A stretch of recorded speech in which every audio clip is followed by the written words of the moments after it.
Hello everybody. So I haven't done a tool video. I'm gonna show you what I use most of in this video, and then I'm also gonna I'm gonna make a video on making these tools, and hopefully that'll be able to help people out. Um, and then I'm gonna also do video. I've made myself all my own.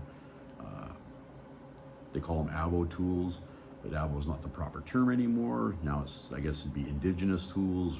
I'm not sure what they would call them. But basically, I've got my own little toolkit that they would have had back in the day. They would have wrapped it in leather and put it in their pouch, and then if they ever had to flint knap or do any repairs to their stone tools, they could take the stuff out of their pouch and away they go. So the ones I'm going to show you today are modern tools. So, well, we'll start off with the basics. So, what we have here is a set of billets.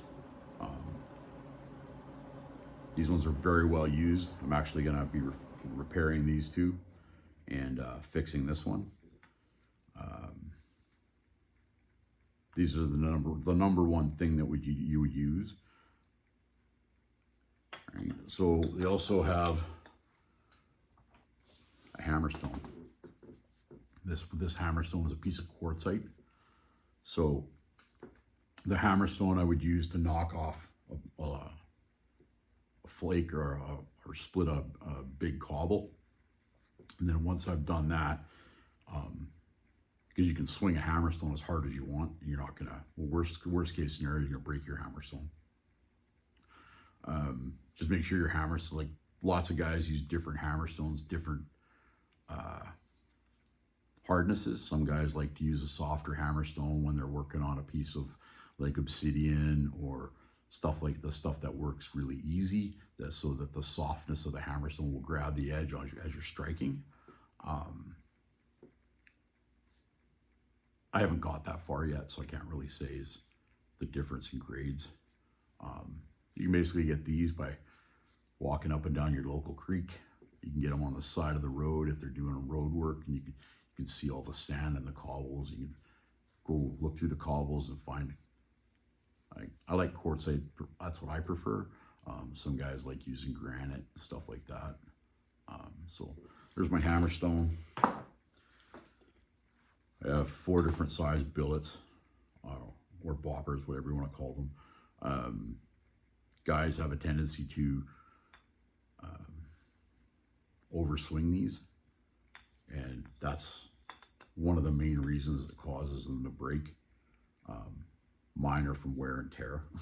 Like I've literally, where there's no more copper left on the end of that. That's the piece of lead sticking out the end. So that's what I have for billets. So pressure flaker is right here. This is my pressure flaker. This one is, I did not make this one. It has a piece of 1/4 inch copper, and it's got a set screw. So you can adjust it. The copper works really good for grabbing the edge of the material. I've seen people use aluminum for this as well, because aluminum's soft and it will grab the edge of your material. I have not had the opportunity for that yet. This is the next one. This is, people call it an ishi stick. This works really good for if you're working on a piece. You can build up a lot of pressure when you're pressure flaking. If you want to run a flake like across a platform, or across from, if you're working a preformed knife blade, you can push it. You can push in, and when you load it up, you can see how this flexes. So when it pops, the energy transfer drives the flake farther. So that's your ishi stick. My notching tool, I have a couple. Most of mine are homemade.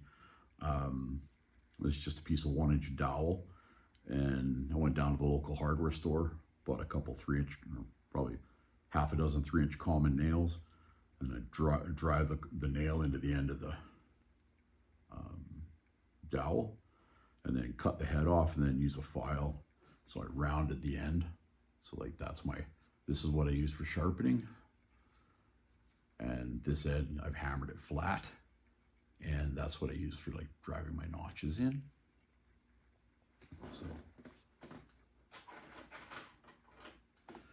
So there's the thing. So that would go in there and you pop the notches off like that. Okay. This is a hand pad that I made. I just had a old leather belt and I just cut it into 4-inch pieces and then used rubber cement, glued them together and just set a weight on it. So make sure if you're gonna make your hand pad, so I've got a couple different styles. All of them have the groove right through it here. And the reason they have the groove there is when you pop that flake, the flake can run through the, like it'll transfer the energy and it'll run into the groove.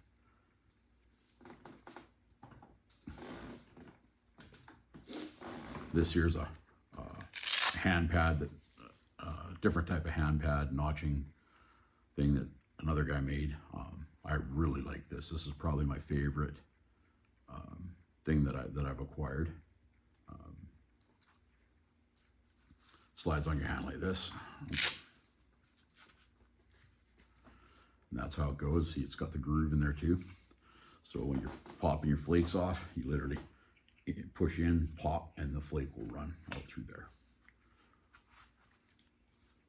All right, and the other thing you need, an abrader. Gotta have an abrader. This is just a grinding wheel. I just literally went to the Home Depot, bought one, and then brought it home and dropped it on the floor, broke it into pieces. You can use sandstone if you want. Yeah, but that's what I did for that. Then cut-proof gloves. You can get them on Amazon.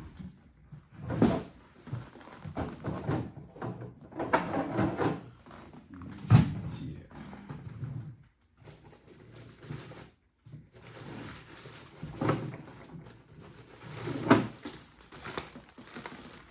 My wife got me a bunch because she didn't want me to the cut resistant gloves. They work really well. Stop me from having to buy Shares and Johnsons for Band-Aids. Knee pad. I got a friend that's getting me some big chunks of leather. I don't have any right now, so I use basically an old towel is what I put on my leg to take the impact when you're striking it.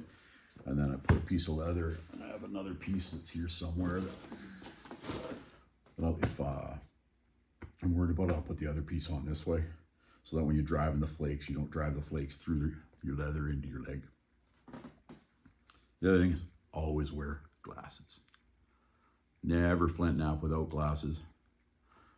And if you're gonna flint knap indoors, make sure you got a fan blowing away behind you, blowing the dust away from you, because the dust from when you're flint napping, the silica, because most of the materials that you flint knap are high in silica content.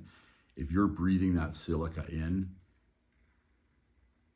large quantities, it can cause lung problems later on in life. You could end up with COPD, black lung, so different problems that you don't want to. So if you take care of yourself while you're doing it, this is a beautiful hobby. Right? I think I went through all my tools. This is a piece of 6061 aluminum.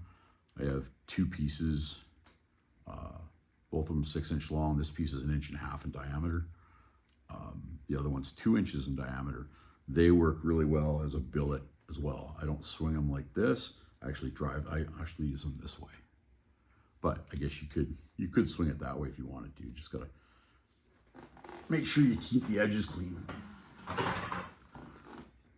Another thing that you should always have is a file. Files are really good for dressing your tools up. Taking your edges off, like this has got a really ragged edge on it, so you just take your file, just like file, dress the edge up.